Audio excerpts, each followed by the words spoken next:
Shanti and welcome.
सृष्टि नाटक मंच पर करते हैं अभिनय हम यहाँ। सृष्टि नाटक मंच पर करते हैं अभिनय हम यहाँ। चांद सूरज तारे नभ से रोशनी करते जहाँ। चांद सूरज तारे नभ से रोशनी करते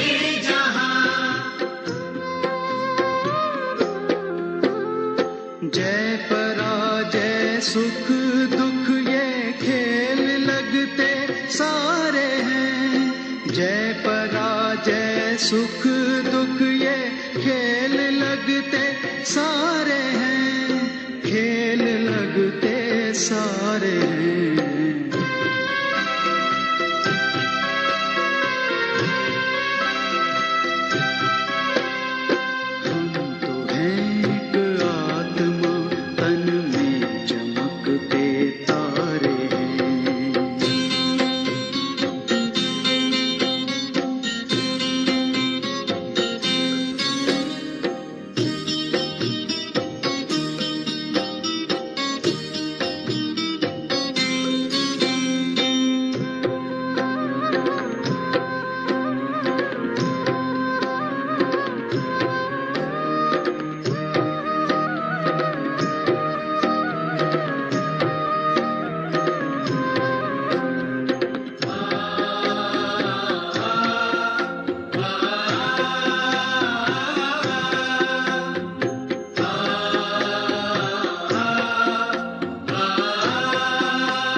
कर्म ही पूजा हमारी और सेवा साधना। कर्म ही पूजा हमारी और सेवा साधना। सांसों को प्रभु में लगाए रखना है आराधना। सांसों को प्रभु में लगाए रखना है आराधना। याचना क्या प्रार्थना क्या, प्रभु जो सब कुछ वारे हैं। याचना क्या प्रार्थना क्या, प्रभु जो सब कुछ वारे हैं। प्रभु जो सब कुछ वारे हैं।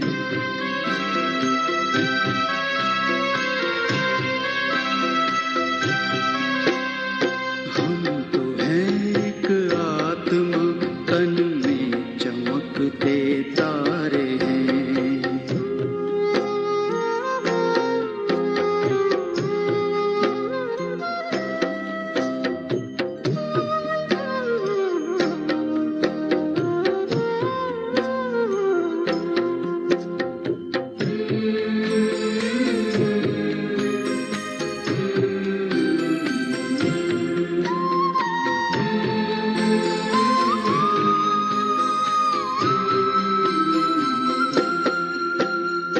कर्म योगी साथ प्रभु के, खेल जग का खेलना। कर्मयोगी साथ प्रभु के, खेल जग का खेलना।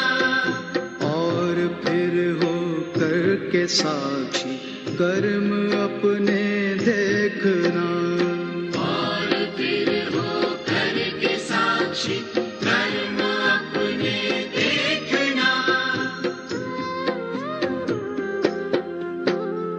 खिल रहे हम कमल जैसे, सबसे न्यारे न्यारे हैं। खिल रहे हम कमल जैसे, सबसे न्यारे न्यारे हैं। सबसे न्यारे न्यारे हैं।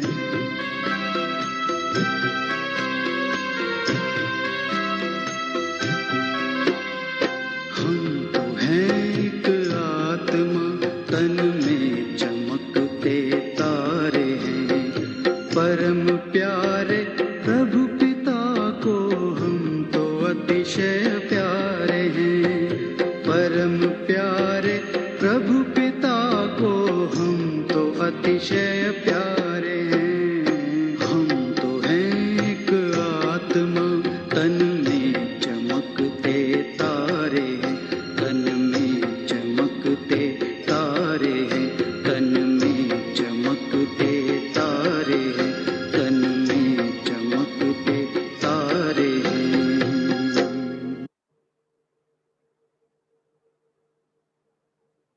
ओम शांति। हम अब बात कर रहे हैं परमात्मा के बारे में। कल हमने उसकी बहुत सारी मान्यताएं देखी। आज हम उसको थोड़ा रिवाइज करते हैं। अगले एपिसोड में हमने देखा आत्मा ही परमात्मा है या नहीं। उसके लिए मान्यता थी कि सागर से एक निकला, बुदबुदा और फिर सागर में समा गया। उसी प्रकार हम भी आत्माएं परमात्मा से निकले और समा गए। तो ये सच्ची बात है कि सागर से जो बुदबुदा निकलता है वो एक तत्व है, और वो तत्व जब हम सागर में मिलाते हैं तो वो मिक्स हो जाता है। मीन्स फिर वो बूंद नहीं रहती, वो पूरा सागर हो जाता है। उस बूंद को हम अलग नहीं कर सकते। और जब दूसरा बुदबुदा उठेगा वो अलग होगा, वो सेम नहीं होगा, क्योंकि वो उसमें समाकर समाप्त हो गया, उसका अस्तित्व ही गुम हो गया। तो ये जो मान्यता है कि हम आत्मा भी परमात्मा से निकले और उसमें समा गए, तो ये तत्व नहीं है। आत्मा तो कहा गया है अजर अमर और अविनाशी है। और अगर अजर और अविनाशी है, ये एक एनर्जी है, एक चैतन्य आत्मिक उसमें ऊर्जा है। तो एनर्जी इज नाइदर क्रिएटेड और नॉट डिस्ट्रॉयड। ये दोनों बातें नहीं हो सकती। आत्मा तो एक अजर अमर अविनाशी शक्ति है जो जर्जर नहीं होती। आत्मा के बारे में आपने सुना होगा, उसे आग जला नहीं सकती, पानी डुबो नहीं सकता, खंजर उसे काट नहीं सकता। वो अजर अमर अविनाशी है। तो फिर वो समाएगी कैसे? न वो मरती है, और जिसका अस्तित्व सदा ही बना रहता है वो कभी भी मिटता नहीं है, वो हमेशा है ही। तीन वस्तु, आत्मा, परमात्मा, प्रकृति अजर अमर अविनाशी है, सदा ही रहती है, उनका अस्तित्व मिटता नहीं है। आज हम देखेंगे तीसरी मान्यता। उसके लिए लोग कहते हैं कि परमात्मा एक ब्रह्म है, ब्रह्मा जैसे होता है ना। तो हमने तो अगले एपिसोड में आपको समझाया था कि ब्रह्म जो है एक महातत्व है। मैंने आपको तीन लोगों का चित्र दिखाया था, उसमें एक लास्ट तत्व था जिसको हम परम धाम कहते हैं। तो वो पांचवा तत्व जो है इस दुनिया से दूर है, पड़े है, जिसको हम कहते हैं ब्रह्म तत्व। ये पांच तत्वों की दुनिया से पड़े एक छठा महातत्व है जिसमें आत्मा और परमात्मा निवास करती है। ये रहने का स्थान है, तो इसको हम परमात्मा नहीं कह सकते। जिस प्रकार आप देखो, अब हम इस बात को समझेंगे कि क्या परमात्मा भी एक तत्व है क्या, जो तत्व में वो मिट जाएगा? नहीं, ये ब्रह्म जो तत्व है रहने का स्थान है, जहाँ आत्मा और परमात्मा साथ साथ रहते हैं। तो ये मान्यता भी ईश्वर पार ब्रह्म में रहने वाला है, ये भी सत्य बात सब लोग कहते हैं। तो ये दोनों बातें इक्वल कैसे हो सकती है? वो कहते हैं कि पार परमेश्वर, पार ब्रह्म वहां रहते हैं ईश्वर, और फिर उसको ही हम तत्व को ही परमात्मा मानते हैं। तो ये आप फिर कसौटी पर कसकर देखना, ये बात कितनी सही है। तभी कहा जाता है पार ब्रह्म परमेश्वर, अर्थात जो इस ब्रह्म में रहने वाला ईश्वर है, इसलिए हम उसको पार ब्रह्म कहते हैं। और ये ब्रह्म है, उसके कारण ही ईश्वर के बारे में बहुत सारी विरोधी बातें हम सुनते हैं और बिलीव भी करते हैं। आज तक तो हमने उसकी क्लियरिटी किसने नहीं दी, तो जो हमने सुना और वो हमने माना। अभी हमें निर्णय लेना है कि क्या ब्रह्म ही ईश्वर है को मान लेना चाहिए, ये सत्य है, या इसको कसौटी पर हम घस के देखेंगे। पार ब्रह्म अर्थात ब्रह्म में रहने वाला, इस दोनों बातों में आपको सोचना पड़ेगा और डिसाइड आपको करना है। वो तो सर्वोच्च चैतन्य सत्ता है, परमेश्वर जो है वो भी मिटता नहीं है। जैसे एक मकान और मकान में रहने वाला, दोनों अलग है या सेम है? आप अपने मकान में रहते हो, तो आपका मकान ही आपका मकान मालिक है या आप मकान के मालिक हो? सही उसी प्रकार ब्रह्म और परमात्मा, ब्रह्म एक रहने का स्थान है जिसमें आत्माएं और परमात्माएं वहां रहने वाली है, तो हम परमात्मा नहीं कह सकते। मकान ही मकान मालिक तो नहीं, पर मकान में रहने वाला ही होता है। इसी तरह ये ब्रह्म तो रहने का स्थान है, परमात्मा उस ब्रह्म लोक के निवासी हैं। ये मान्यता कहाँ तक सत्य है उसको हम जानेंगे। फिर उसमें चौथी मान्यता है परमात्मा सर्वव्यापी है। ये तो हर किसी ने सुना होगा। सर्वव्यापी का मतलब क्या है?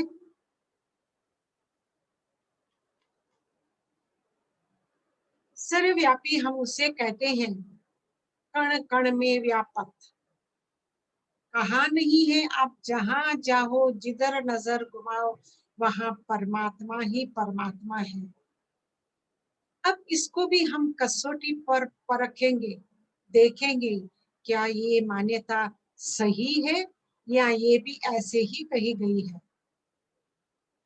क्या आपने सर्वव्यापी का मतलब ये है क्या ईश्वर कूड़े में, कचरे में, गंद में, गटर में, सब में उसको हमने डाल दिया। सर्वव्यापी का तो मतलब यही हुआ, कण कण में भी मीन्स जिस धरती पर आप देखो मंदिर में भी जाते हैं तो चप्पल बाहर रखते हैं। परमात्मा को गंदगी पसंद नहीं है और हमने ही उसको कण कण में डाल दिया, गंदगी में डाल दिया। तो क्या ये परमात्मा है? आप देखो, अगर परमात्मा धरती में है, कण कण में है, तो क्या आप उसका ये रेस्पेक्ट रखते हैं? चप्पल से चलते टप टप टप टप करके सब चलते हैं। हम अपने पाँव को भी चप्पल पहनकर उस कचरे से बचाते हैं और हमने तो परमात्मा को ही उसे पूरे कचरे में डाल दिया। क्या ये बात सही है? क्या आपकी विवेक ये मानता है, स्वीकार करता है? आप फिर से कसौटी पर इसे आज देखो, अगर आप किसी से बात भी करते हो और उससे कभी कभी मजाक में भी लोग कहते हैं आप तो बिल्कुल जानवरों जैसी बात करते हो, तो क्या उसको अच्छा लगता है? हम सिर्फ कहते हैं जानवर जैसा, जानवर भी नहीं कहते हैं तो भी उनको गुस्सा आता है। और हमने तो परमात्मा का हर जगह, जानवर में, कण कण में, इसमें सब में डाल दिया, तो कितना ना अपमान महसूस होता होगा। किसी को हम सिर्फ इतना ही कहते हैं जानवर जैसे हो तो भी वो अपमान महसूस करता है, तो वो कहेगा ऐसी कैसे मुझसे बात करती हो। जब ईश्वर के लिए कहा कि वो जानवर में भी है, कूड़े कचरे में भी है, सब में है। अभी इतनी ऊंची परिस्थिति देखो, इतना ऊंची जिसकी हस्ती है, अब क्या हम उसका अपमान नहीं कर रहे हैं जब हम कहते हैं वो सर्वव्यापी है, कण कण में है? तभी लोग उस बात पर ये कहते हैं, नहीं नहीं, हम ये नहीं कहते हैं। सर्वव्यापी माना ही संसार में हर प्राणी में, हर आत्मा में वो परमात्मा भी विराजमान है। वो अपनी बातों से पलटते रहते हैं, एक दलील छोड़कर दूसरी दलील पर आ जाते हैं, एक मान्यता छोड़कर दूसरी, ऐसी अनेक सवाल हमारे सामने खड़े कर देते हैं। और हमने कल ही देखा कि आत्मा परमात्मा है कि नहीं। तभी मनुष्य दूसरा तर्क देते हैं कि परमात्मा तो निर्लेप है। क्यों? हम उनसे पूछते हैं, तो अगर परमात्मा आत्मा में रहता है और आत्मा मीन्स हर मनुष्य आत्मा के साथ ही है, तो फिर जो आत्मा कर्म करता है तो वो क्या आत्मा करती है या परमात्मा करता है? वो कहते हैं नहीं, वो तो क्या है, आत्मा और परमात्मा का। फिर कहते हैं ये आत्मा का कर्म है परमात्मा का, क्योंकि वो कहते हैं कि हर प्राणी में अगर आत्मा के साथ परमात्मा साथ में बैठा है हमारे साथ, तो जब एक मनुष्य गलत कर्म करता है, किसी का खून भी करता है, तो क्या परमात्मा जब उनके पास होता है तो क्या उसे रोक नहीं सकता है? उस परमात्मा उस वक्त अंदर में बैठे करता क्या है? अगर इंसान इतनी गलत बात भी कर रहा है, अगर बाजू में बैठा है, उनके साथ है, तो क्या वो आत्मा को उस गलत कार्य करने से रोक नहीं सकता क्या? आज भी अगर घर में माता पिता उपस्थित हो और बच्चे उनके आपस में लड़ाई झगड़ा करते हो, मारपीट करते हो, तो क्या माता पिता देखते ही रहेंगे या उन बच्चों को छुड़ाएंगे? क्या करेंगे? आप भी माता पिता हो, आपको भी मालूम होना चाहिए कि हम क्या करते हैं। अगर हम क्या उनको लड़ने ही देते बच्चों को? एक शारीरिक माता पिता बच्चों को लड़ने नहीं देख सकते, तो क्या परमेश्वर सर्वशक्तिवान उस वक्त अपनी शक्ति से आत्माओं को गलत करने से नहीं रोक सकता? और वैसे भी उसकी महिमा भी हम गाते हैं,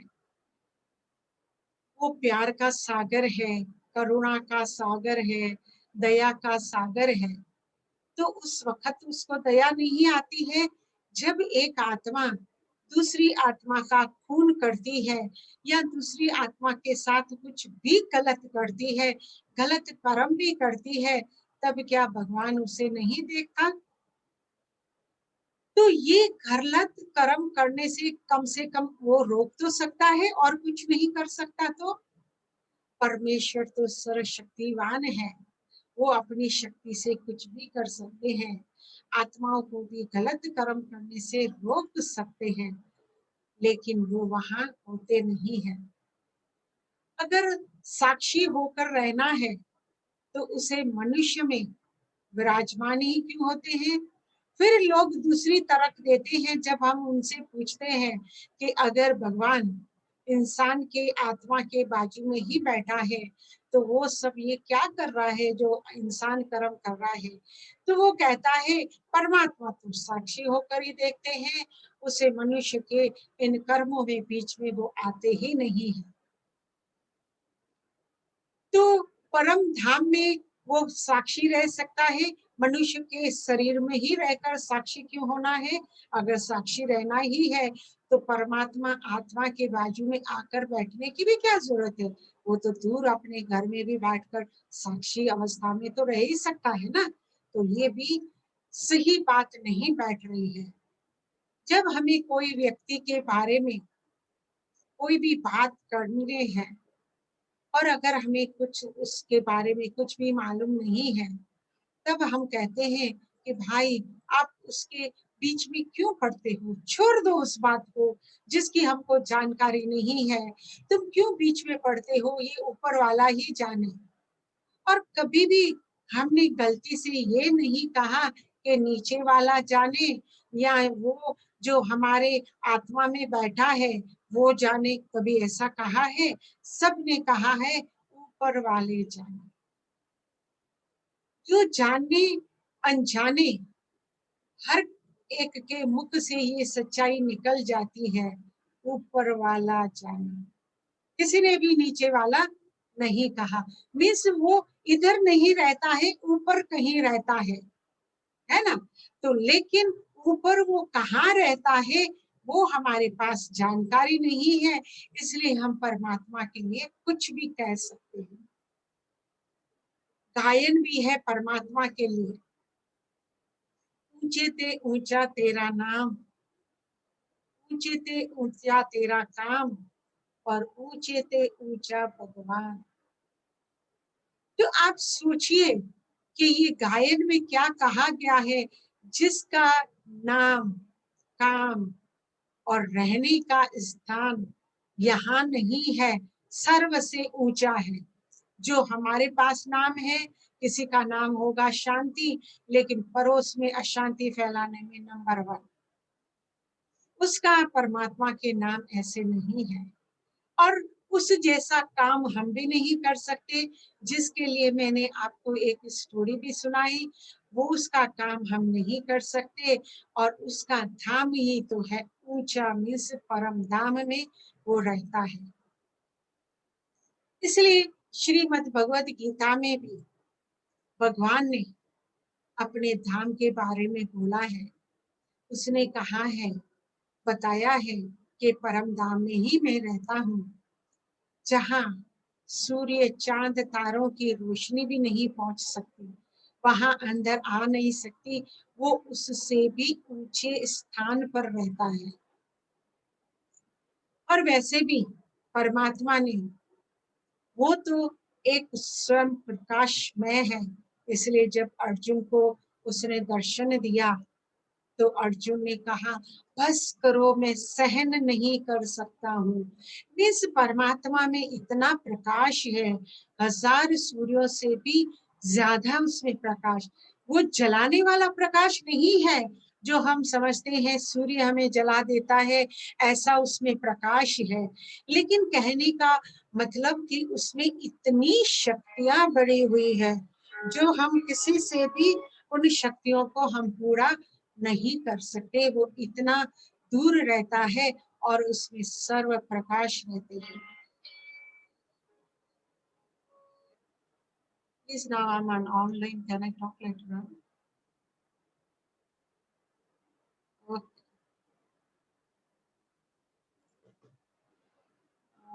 सॉरी। तो गीता में भी परमात्मा ने वायदा दिया है, यथा यदा ही धर्म से गिलानी। ये नहीं कि जब जब इस धरती पर अति धर्म ग्लानि और अति धर्म भ्रष्ट लोग हो जाते हैं, तब तब मैं अवतार लेता हूँ। तो परमात्मा अवतार लेते हैं, उसका ये प्रूफ है कि वो यहाँ नहीं है, तब तो अवतार लेते हैं ना, नहीं तो कहाँ से लेंगे। कहने का भाव कि अधर्म के विनाश के समय वो आता है, पहले यहाँ नहीं है धरती पर, तब तो हम कहते हैं, वो कहते हैं कि मैं आता हूँ। ये गीता में कहा गया है कि मैं आता हूँ। अगर वो पहले से ही यहाँ है, अगर परमात्मा इस धरती में शुरू से ही यहाँ है, तो फिर इस धरती में कितना न सुख और शांति होनी चाहिए। इतना अधर्म क्यों हो रहा है, चारों तरफ परेशानी क्यों हो रही है, मारा मारी क्यों हो रही है, इतनी बीमारियां क्यों आ रही है, ये सब क्या हो रहा है धरती पर। अगर भगवान होता तो क्या ये पॉसिबल होता। तो इससे ही साबित होता है कि परमात्मा है नहीं, लेकिन और फिर और कौन आएगा जो जो चारों ओर फैले अधर्म का विनाश करेगा। और हम उसको सिर्फ दुख में ही पुकारते हैं, सुख में तो वैसे भी हम उसको पुकारते ही नहीं है। तो उसके आने का तो समय का तो कोई बात ही नहीं होती है। वो आएगा तो कहाँ से आएगा और किस लिए आएगा। हम सुखी हैं तो वो आकर करेगा भी क्या। लेकिन हाँ, जब दुख बढ़ जाता है, अधर्म की गिलानी होती है, तो उसको आकर सब कुछ ठीक करना होता है। अगर एक नाटक जो बनाया हुआ है और ठीक चल रहा है, तो डायरेक्टर बीच में आकर उसको कुछ नहीं करता है। लेकिन जब वो बिगड़ जाता है, उसको ठीक करने के लिए उसे इस धरती पर आना पड़ता है। ऐसे अनेक सवाल हैं जो हमारे मन में, जिसके पास हमको जवाब नहीं है। ये जवाब हर एक अपनी अपनी कसौटी से सोच कर देखे कि जो जो बातें गीता में कही हुई है, या जो बातें हम सुन रहे हैं, या जो हम जानते हैं या समझते हैं, इन सारे सवालों के जवाब आपको खुद ही ढूंढने पड़ेंगे। आप देखो कि प्रकृति में भी ये विशेषता है। मैं आपको एक स्टोरी सुना रही हूँ। उस स्टोरी में आपको देखोगे कि एक प्रकृति है। प्रकृति में भी यह विशेषता अगर वो प्रकृति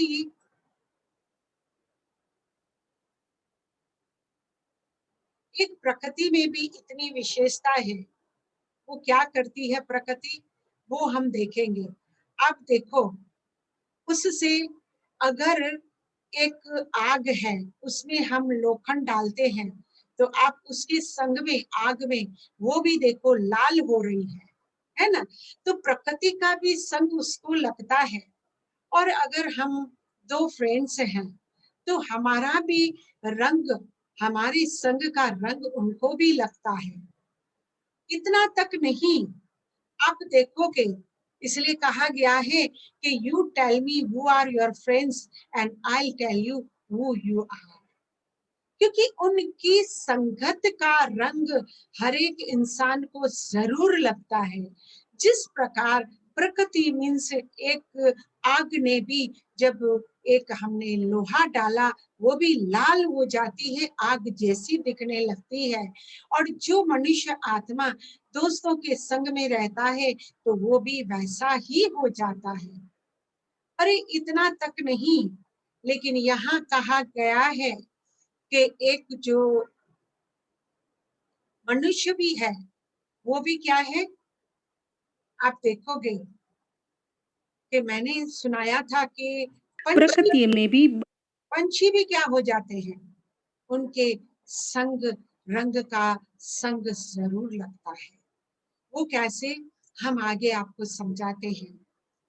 एक बाजार में दो पंछी थे। वो बेचने के लिए एक सौदागर आया।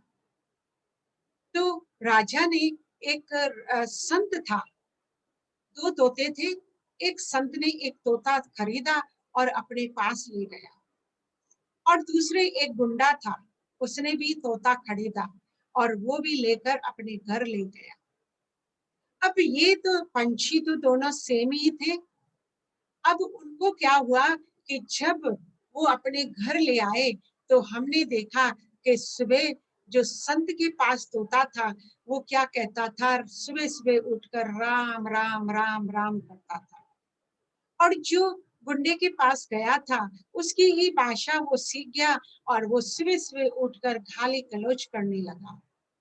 तो ये एग्जाम्पल मैं आपको इसलिए दे रही हूँ कि कहने का तात्पर्य क्या है।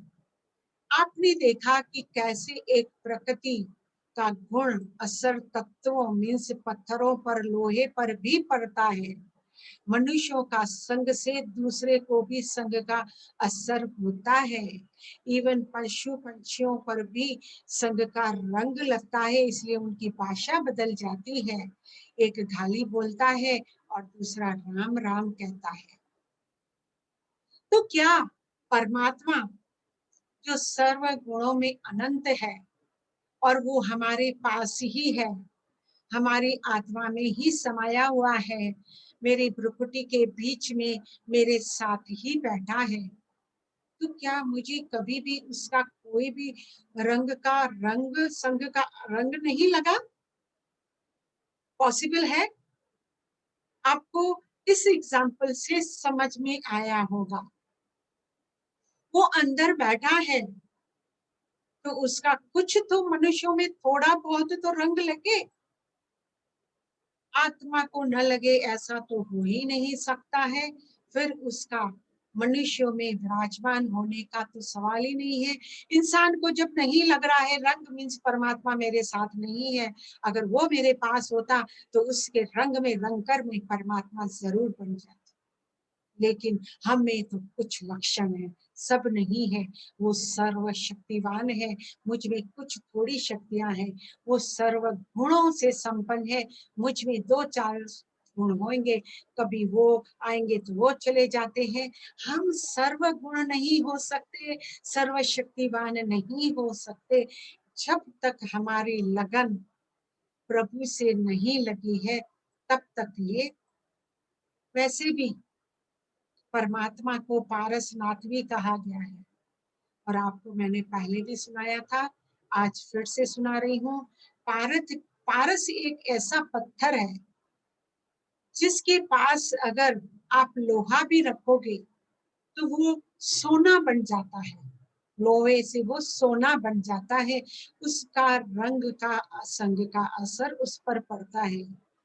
तो परमात्मा को तो हम पारसनाथ कहते हैं, तो क्या आत्माओं को उनसे कोई भी असर नहीं हो सकता है क्या?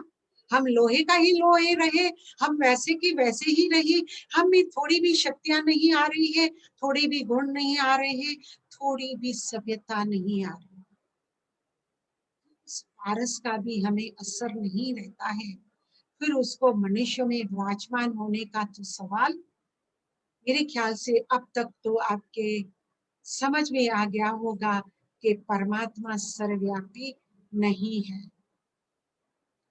फिर यही बात मन में आती है कि जो बातें शास्त्रों में लिखी है, ये हमारी कहने पर नहीं है बातें कि परमात्मा सर्वव्यापी है कि नहीं है, ये शास्त्रों में लिखी गई है।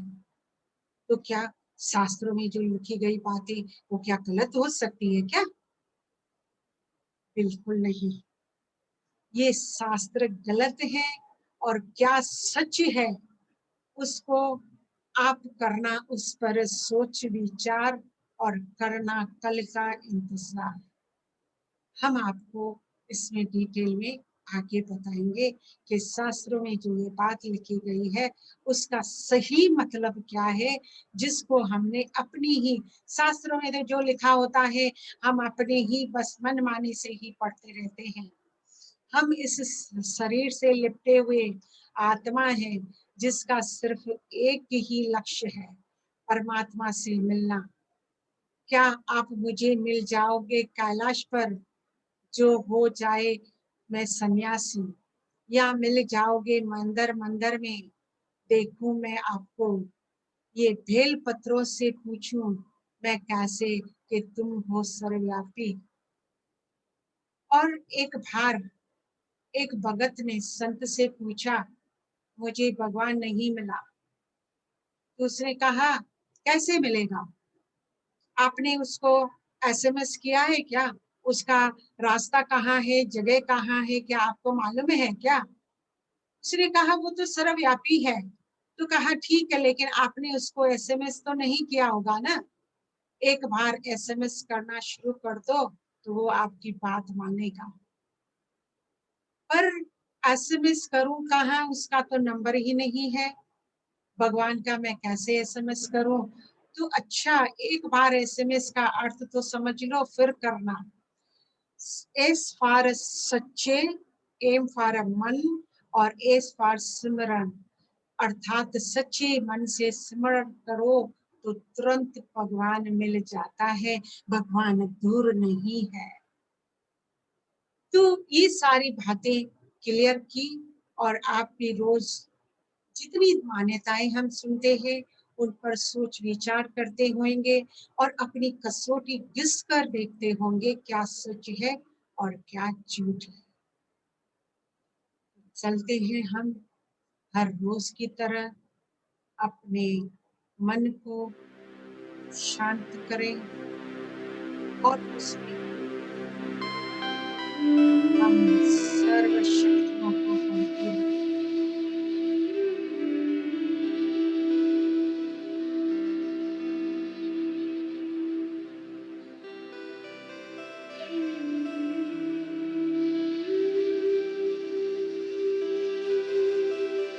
आस पास आवाजों से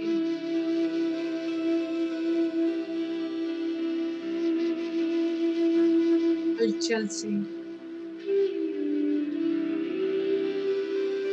अपने मन और बुद्धि को ले चलते हैं अंतर मन की यात्रा पर।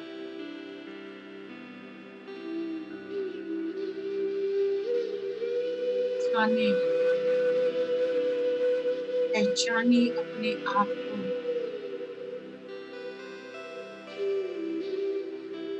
ये जो मैं बाहर दिखता हूँ मैं वही सुख नहीं हूँ।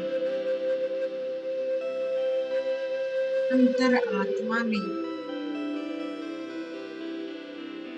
अपने बुद्धि चक्षु से क्लियर देख सकते हैं मैं कौन हूँ। मैं तो सर्वशक्तिवान की मास्टर सर्व शक्तिवान संतान हूँ।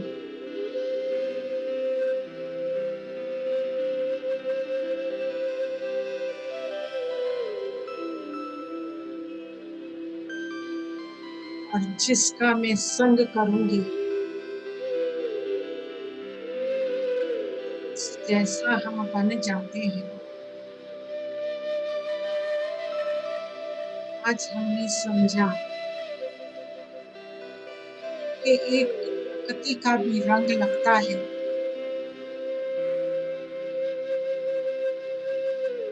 मनुष्यों का संग करने से भी उनका रंग मुझे लगता है। मैं वैसे ही बन जाती हूँ। तो आज से जिससे मुझे संग करना है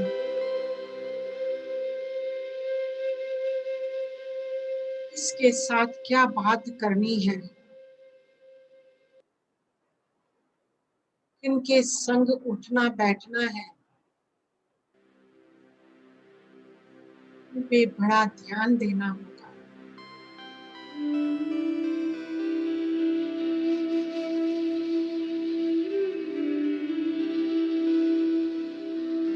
पुनः हम जितना हो सके परम पिता परमेश्वर, जिसका हमने सही स्वरूप जाना,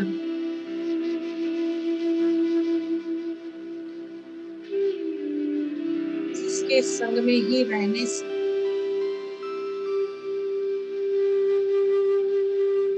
मुझे इसका रंग लगेगा।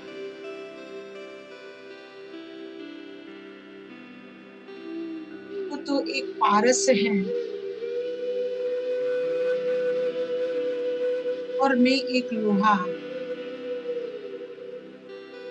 फिर भी इसके संग में रहते रहते मैं भी संपूर्ण प्योर 16 कला संपूर्ण सोना बन जाऊंगा। तो जितना हो सके, जितना समय मिले, परम पिता परमेश्वर से ही बातें करें और इसे ही मेडिटेशन कहा जाता है और इससे ही मन शांत रहता है और शांति की किरणें चारों तरफ फैलती है। और जितना जितना मेरा मन शांत रहता है, तभी तो हम औरों को दे पाएंगे। आज संसार को इसकी बहुत जरूरत है। तो न हम सब मिलकर सारे विश्व को शांति का दान दें। हर एक का मन शांत हो, हर एक की परेशानियां दूर हो, सबके जीवन में सुख और आनंद हो। यही हमारी शुभ भावना, शुभ कामना सारे विश्व की आत्माओं के लिए है। ओम शांति शांति शांति।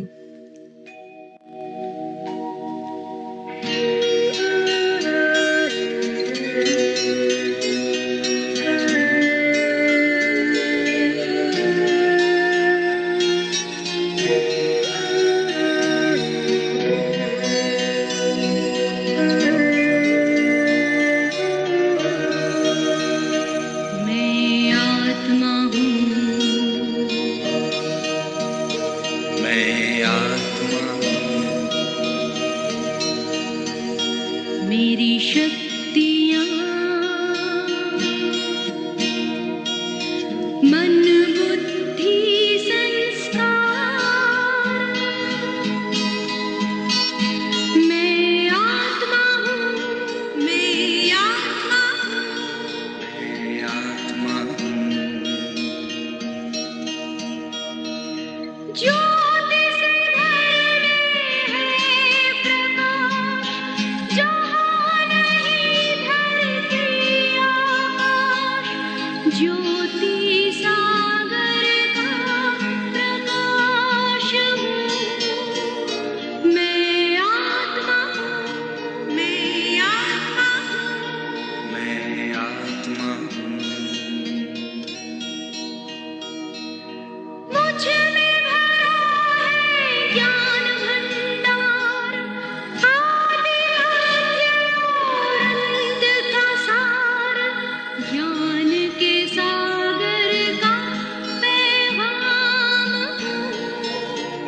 मैं आत्मा हूँ, मैं आत्मा हूँ, मैं आत्मा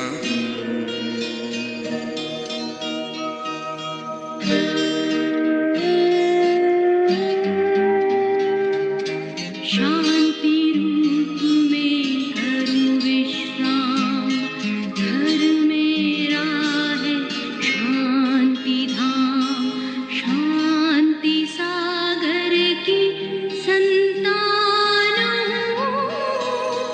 मैं आत्मा हूँ, मैं आत्मा हूँ, मैं आत्मा आनंद में झूमूंगा हूँ, अतीन्द्रिय सुख बरसाऊं, परम आनंद का खजाना हूँ।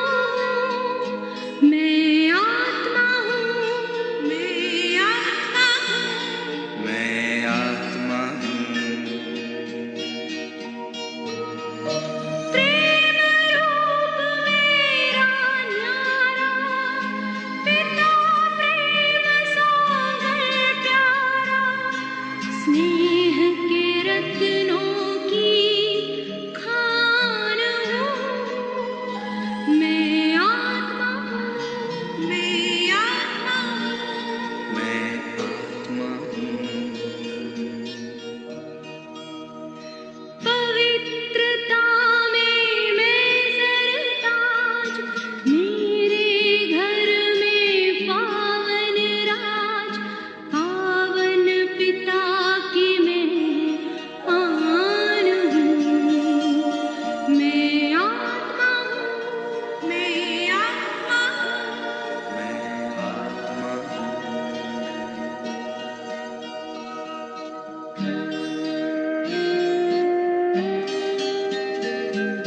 शक्ति भरा हर गुण मेरा, शक्ति